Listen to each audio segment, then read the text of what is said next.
বন্ধন নিউজে আপনাদের স্বাগত। শুরু করছি আজকের খবরের এই অংশটি নিবেদন করছে চুঁচুড়া নবজীবন ফাউন্ডেশন। রাজ্য ভোট পরবর্তী হিংসাচারী। হুগলি জেলার লোকসভার ভোট গ্রহণ পর্ব শান্তিপূর্ণ হলেও ভোট গ্রহণের পর রাজনৈতিক উত্তেজনার পারদ চড়তে শুরু করে। ভোট গণনার একদিন আগেই হুগলি লোকসভা কেন্দ্রের অন্তর্গত চুঁচুড়া বিধানসভার কোদালিয়া 2 নম্বর অঞ্চলের শান্তিপল্লী এলাকায় তৃণমূল বিজেপি সংঘর্ষ। হুগলি জেলা বিজেপির মোর্চার সাধারণ সম্পাদক মানিক বর্মন আক্রান্ত হন। অভিযোগের তীর তৃণমূল আশ্রিত দুষ্কৃতীদের দিকে। অতনু গাছ নামে তৃণমূল কর্মী মন্তব্য অবস্থায় মানিক বর্মনের ওপর চড়াও হয় বলে অভিযোগ গেরুয়া শিবিরের।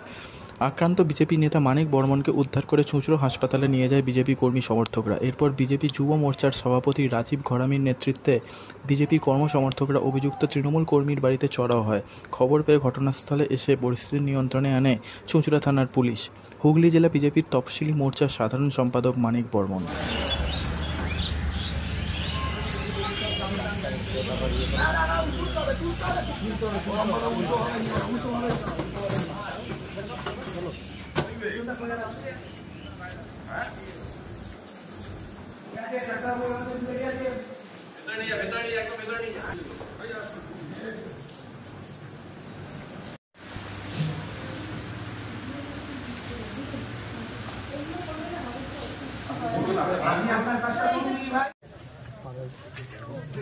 বাবাও মদ খেয়ে রয়েছে স্যার। এই কিছুক্ষণ আগে আমরা কথা বললাম না, মানে এমন অবস্থা হয়ে রয়েছে। ছেলেটা সম্বন্ধে পাড়ার লোক যা বললো কল্পনার বাইরে। আপনারা এমনি ভালো করে ভেরিফিকেশন করে নেবেন, ছেলেটা রেকর্ডও ভালো। এই যে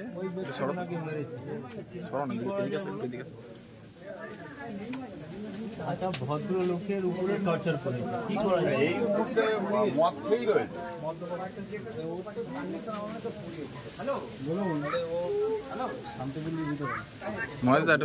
এমন ছেলে ওর গায়ে মানে হাত দেওয়া মানে অবাক লাগে।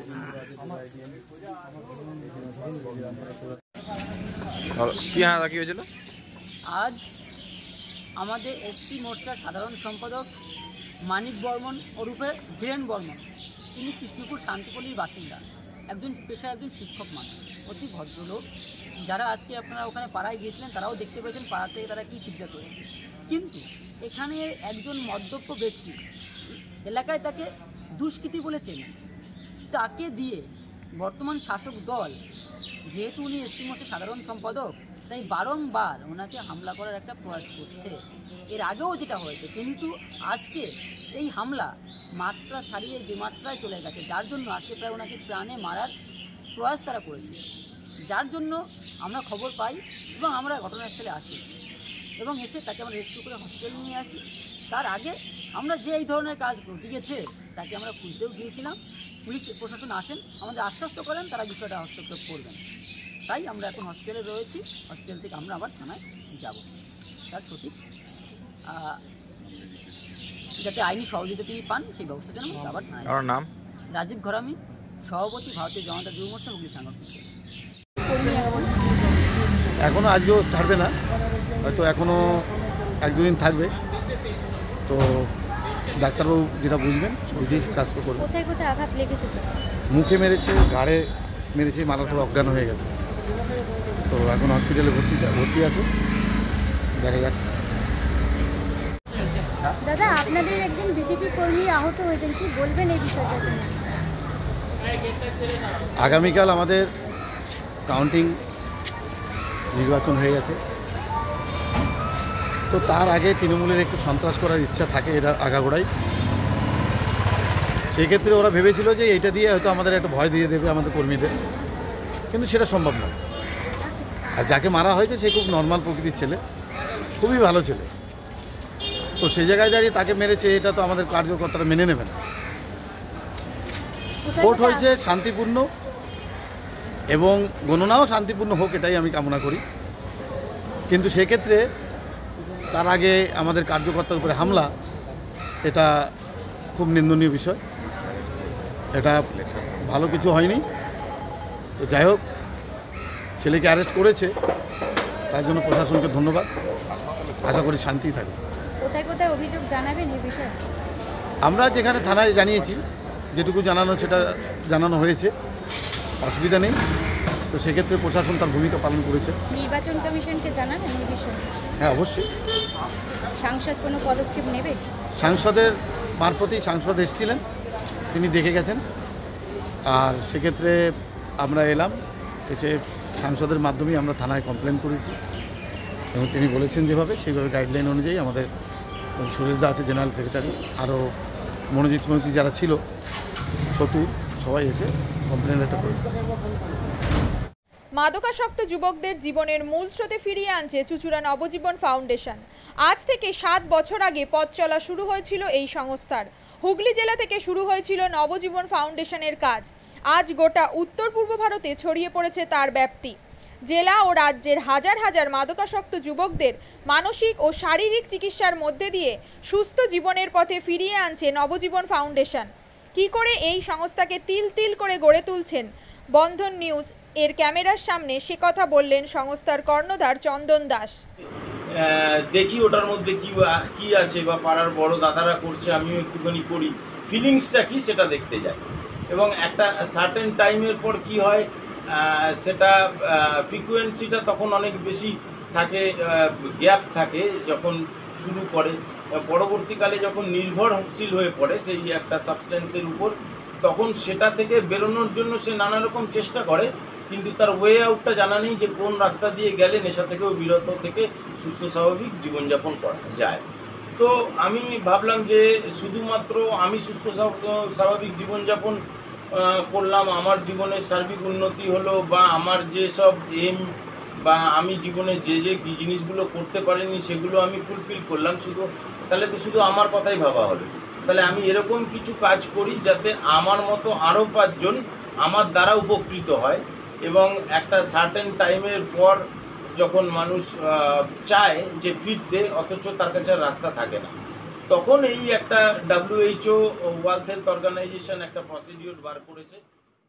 গরম পানীয়র জন্য বিশ্বমানের flask, micro oven, mixer grinder, induction সহ আধুনিক রান্নাঘরের সামগ্রী উৎপাদন সারা বিশ্বে আলোড়ন সৃষ্টি করেছে বোরোসিল। পাশাপাশি বিশ্বমানের সোলার গ্লাস, যা সোলার সিস্টেমের অন্যতম সামগ্রী তৈরি করে, সারা বিশ্বে নজির গড়েছে বোরোসিল। দেশের বাজারে পাশাপাশি বিশ্ববাজারেও সব প্রতিযোগী কোম্পানিকে পিছনে ফেলে এগিয়ে চলেছে ভারতের বোরোসিল। রাজস্থানের বোরোসিল কারখানায় 1200 মহিলার কর্মসংস্থান হয়েছে। প্রতিদিন রাজস্থানের প্রত্যন্ত গ্রাম থেকে ওই মহিলাদের গাড়ি করে কারখানায় নিয়ে আসে কারখানা কর্তৃপক্ষ। তারা বোরোসিলের বিশ্বমানের প্লেটের ডিজাইনে কাজ করে। দিনের শেষে তাদের গাড়ি করে বাড়ি ফিরিয়ে দেয় কারখানা কর্তৃপক্ষ। কর্মসংস্থানের এই বেনজির দৃষ্টান্তের জন্য বোরোসিল কোম্পানিকে কুর্নিশ জানায় ভারতবাসী।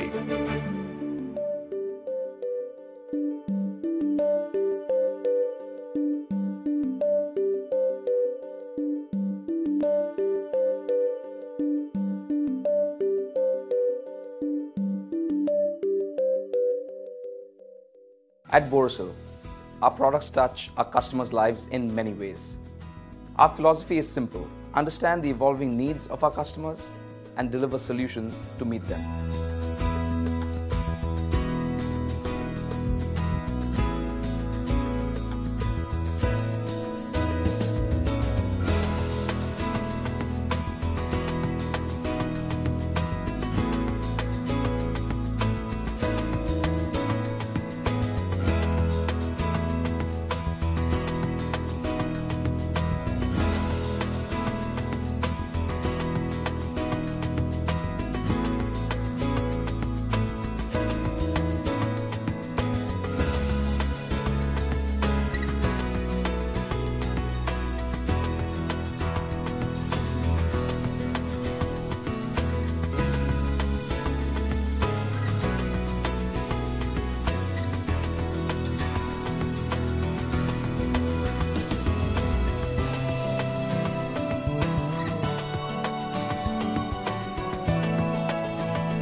We look beyond business.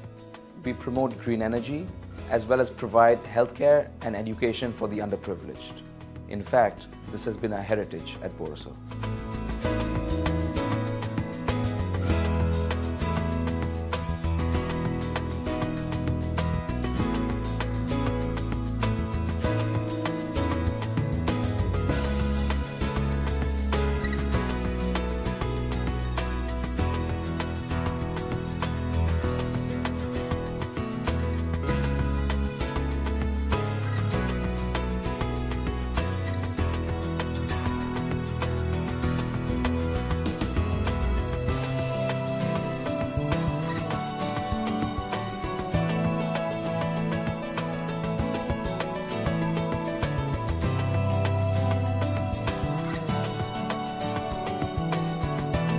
Our products are developed with innovation and thought. It is technology emboldened by the human spirit.